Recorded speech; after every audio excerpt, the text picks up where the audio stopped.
Salut sur vous! En quête de patrimoine, découvrons notre histoire. La vie des saints. 19 mai, nous fêtons la Sainte Yves. Né de parents également illustres et vertueux en 1253, près de Tréguier, dans la Basse-Bretagne, Yves Ellory fit ses études à Paris. À l'âge de 24 ans, il alla à Orléans apprendre le droit civil, sous le fameux jurisconsulte Pierre de la Chapelle. Sa mère absente le dirigeait par ses lettres. Elle lui répétait souvent qu'il devait vivre de façon à devenir un saint. « C'est bien le but où je tends, » répondit-il. Cette pensée, « il faut que je sois un saint », le portait puissamment à la vertu et l'éloignait de tout ce qui avait l'apparence du mal. Ayant embrassé l'état ecclésiastique, Yves remplit à Rennes et à Tréguier, qui était alors un évêché, la charge d'official. Sa qualité de juge ne l'empêchait pas, selon l'usage de ce temps, de plaider devant les autres cours et tribunaux. Il se signala au barreau de Paris, sous le règne de Philippe le Hardi, et mérita le glorieux surnom d'avocat des pauvres. À Tours, il trouva dans une grande consternation l'hôtesse chez laquelle il avait coutume de loger. 2 voleurs, qui se faisaient passer pour des marchands, lui avaient confié en dépôt une valise qui contenait, disait-il, 1200 écus d'or et des papiers importants. Ils convinrent avec elle qu'elle ne rendrait la valise à l'un d'eux qu'en la présence de l'autre. L'hôtesse, sans vérifier le dépôt, en donna une reconnaissance et, quelque temps après, eut l'imprudence de la rendre à l'un des 2 prétendus marchands qui avaient imaginé entre eux ce moyen d'escroquerie. L'autre la cita en justice, réclamant des dommages-intérêts. Yves, qui se chargea de plaider pour cette veuve désolée, dit que la dépositaire était prête à satisfaire le demandeur et à lui rendre la valise, mais au terme de la convention, c'est-à-dire en présence des 2 déposants. Le tribunal adopta cette conclusion. Surpris par cette sentence imprévue, le demandeur change de visage, se trouble. On soupçonne un voleur, on l'arrête, on l'interroge. Il avoue que la valise ne contenait que de vieux clous et de la ferraille. Il est condamné comme escroc. Nommé successivement curé de Trédèze et de Loannec, Yves fut le modèle des pasteurs, comme il avait été celui des juges et des avocats.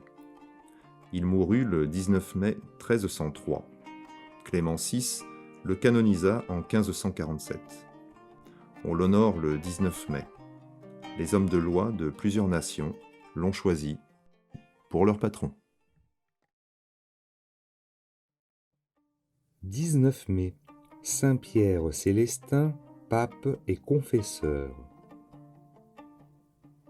Saint-Pierre de Morone, fondateur de l'ordre des Célestins, une branche bénédictine, vivait retiré dans son ermitage quand des cardinaux, en 1294, guidés par une sorte d'inspiration, vinrent le chercher pour l'élire pape. Il prit le nom de Célestin V. N'ayant rien voulu changer à son genre de vie, et ne connaissant rien à la politique et aux sournoises machinations des hommes, il abdiqua solennellement au bout de 5 mois et retourna à sa chère solitude. Son successeur, Boniface VIII, redoutant que ses adversaires ne se servissent du saint pour créer un schisme, le fit enfermer dans le château de Formone, près d'Agnani. Il y trouva une cellule en tout point semblable à celle qu'il avait dans son ermitage. C'est là qu'il mourut le 19 mai 1296, en prononçant ces paroles. Que tout ce qui respire loue le Seigneur.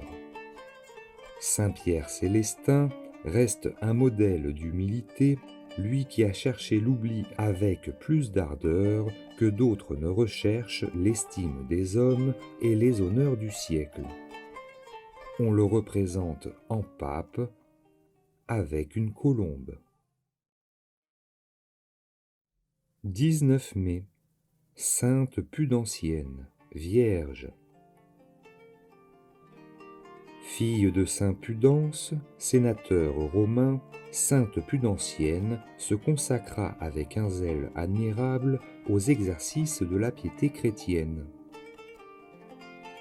À la mort de ses parents, d'accord avec sa sœur sainte Praxède, elle distribua aux pauvres l'argent qu'elle avait retiré de la vente de son immense patrimoine et s'appliqua aux jeûnes et à l'oraison.